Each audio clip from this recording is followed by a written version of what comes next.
In self-assessment number 7, we're again working with the elderly health dataset. This video help will help you to create and format the histogram for the men's calcium data. We'll start by highlighting the calcium levels for the men in the dataset.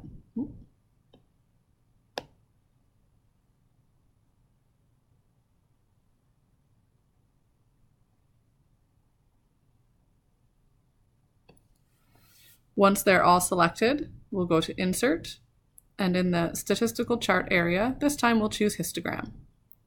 Before we start formatting it, we'll move it to a new sheet, which we will title Men's Histogram. And now we can start to format this. You need to edit the title.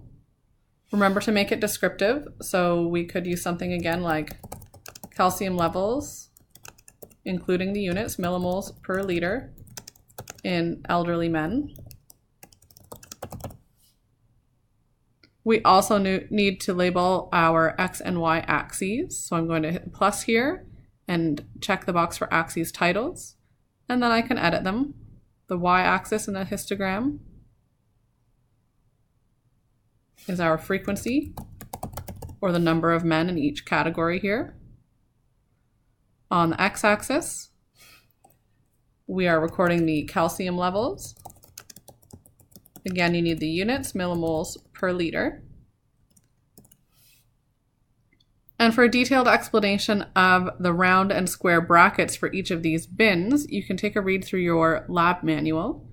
But these numbers here are showing you the calcium levels. And you're asked in your lab manual to change this so that we only have 6 bins or 6 columns or groupings that the men are put into.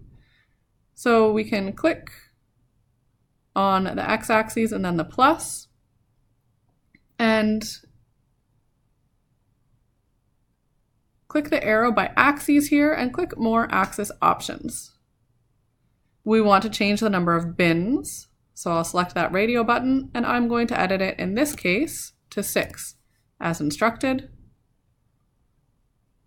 and you can see the histogram change. You can continue with the formatting instructions. We want to add data labels or the bin numbers.